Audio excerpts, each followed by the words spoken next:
Hello again, everyone. We continue our work on the concept of being. Our current topic is emotional polarization, which includes regret and satisfaction.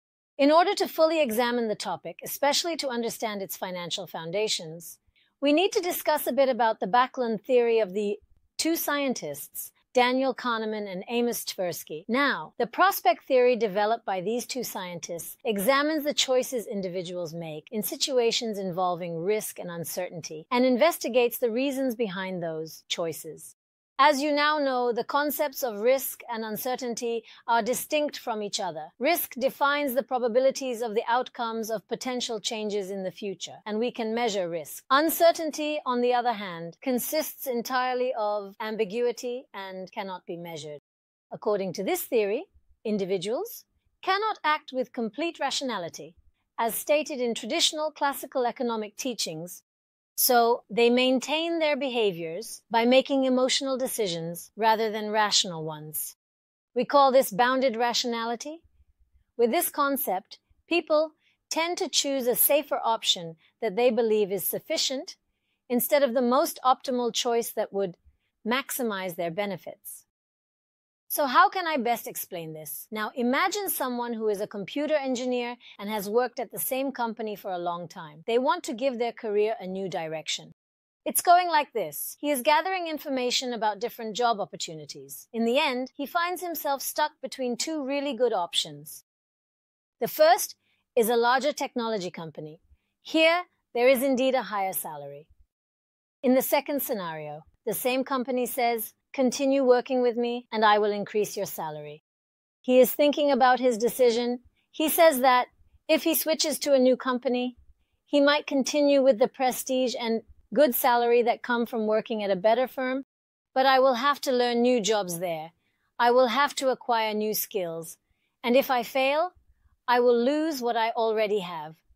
Then he says, "I know the job I am doing at my current workplace.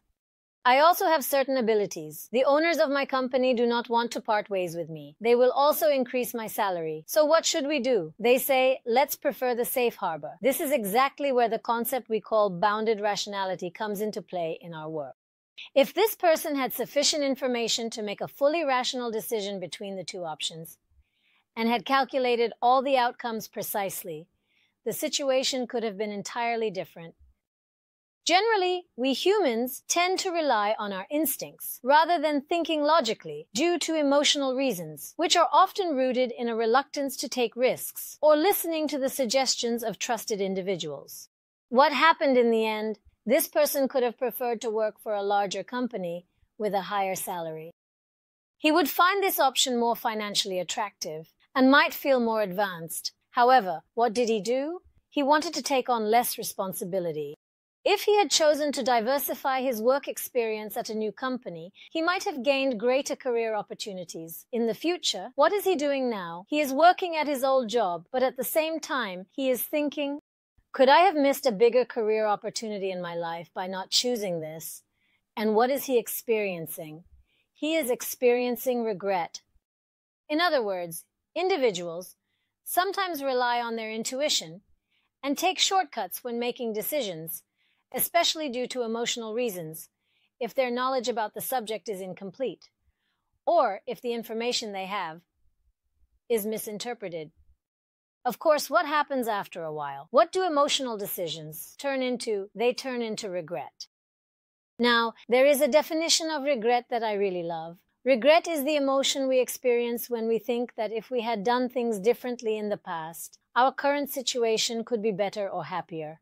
Of course, there is no definitive evidence that this would actually be the case. However, unfortunately, this is not enough to prevent us from feeling regret. We spend our entire lives swinging from one pole to the other. One pole is regret, and the other side is satisfaction. We always try to avoid regret and chase satisfaction. On one end, there is the feeling of regret filled with what-ifs. And on the other end, there are the goods we know as satisfaction. If we think of the following truth as a bridge between these two emotions, we can all comfortably position ourselves at a certain point in our lives. Yes, please let everyone position themselves on this truth right now.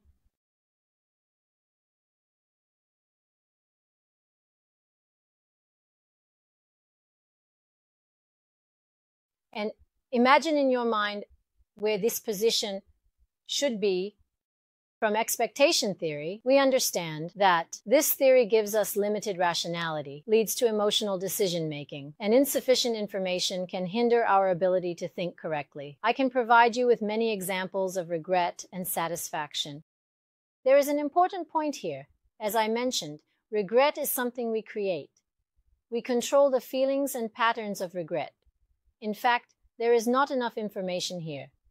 That is, whether Ali would have truly failed or succeeded at the big company if he had not chosen to work at his new job. Or we have no concrete evidence regarding the inability to provide job diversity by working at his former company. But what are we doing? We make a prediction based on the assumptions we have, and as a result, we feel a sense of regret. For example, I can give you a few examples of regret. For example, you like someone, but thinking that they will never like you back, you don't express your feelings to them. Then you realize that they have ended up with someone else. That's when you lose them. That moment is regret.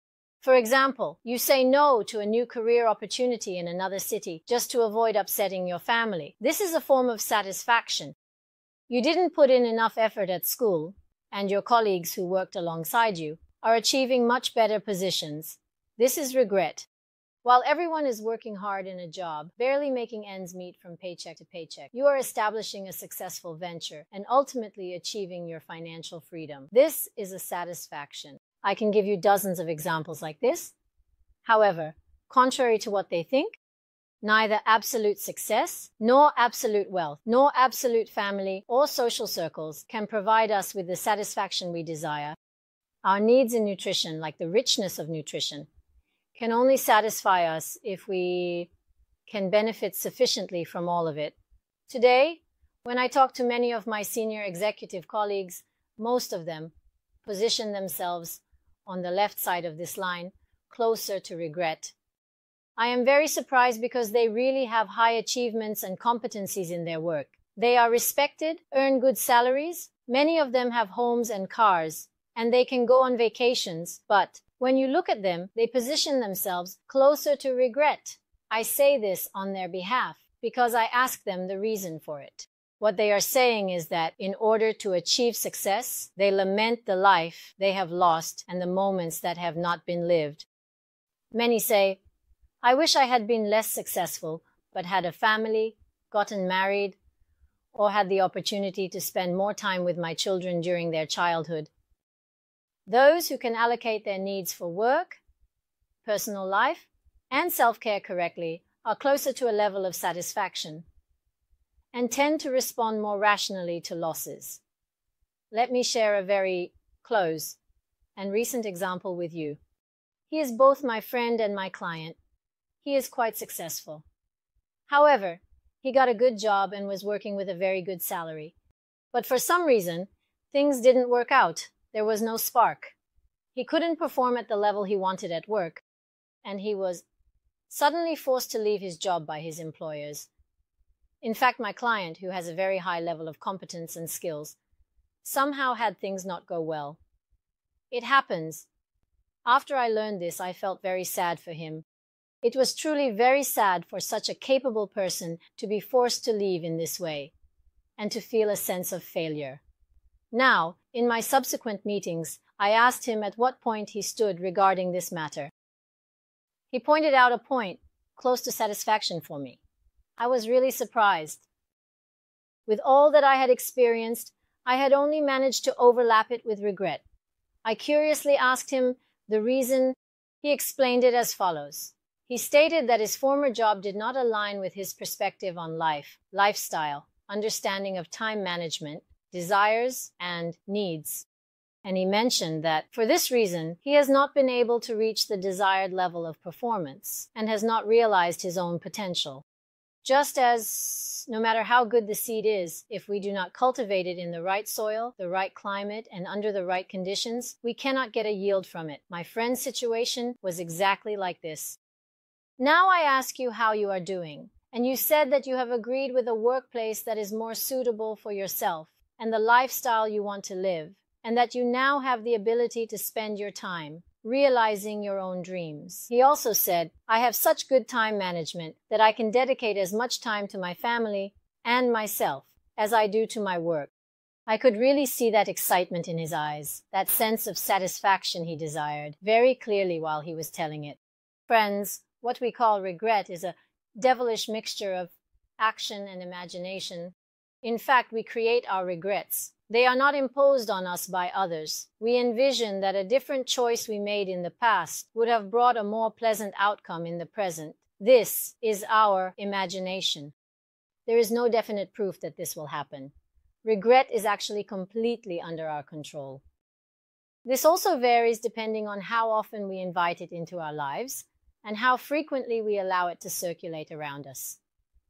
Therefore, the control is in our hands here as well. Let us understand that nothing has a guarantee or definitive proof. When the things we experience present themselves as regret, we should also consider the alternative thoughts that come with it. Yes, this is also a possibility. Being this happy, being this successful, and living a better life as a result of it. But it could also be a result that this will not happen. Therefore, not allowing regret to linger around us as much as possible enables us to be emotionally stronger and more rational in our decision-making. Now, there is something we mentioned, but unfortunately, this existential regret has no way back. May God keep us all away from it. Because what we are talking about here is not the regret we create ourselves, but rather the regret that rewrites destinies and looms large in the troubling dimensions of your memory for decades.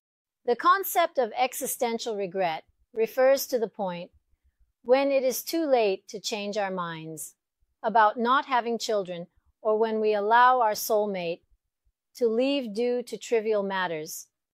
It is to turn down a perfect job offer because we look at those who want to hire us with much more skepticism. It is to not take our classes seriously when we have opportunities at school. It is to lament that in retirement we do not offer ourselves more free time because we did not develop interests outside of work. Postponing our dreams, not striving to find our own goals, and failing to confront why we came into this world is existential regret. It is living the lives of others. So, if we return to the theory of expectations, individuals make decisions by sometimes relying on their intuition and taking shortcuts when they lack information about a subject or misinterpret the information they have. And of course, due to emotional reasons, such decisions can sometimes lead to positive or negative outcomes, but they generally result in significant or insignificant mistakes. But none of these are permanent. They are all temporary and fleeting. What is important is not to create existential regret. So, not postponing our dreams is avoiding facing our own goals. And the reason we came to this world, if you do not have existential regret, other regrets will surely be replaced by satisfactions. What is important here is to have confidence in yourself and to embark on that journey.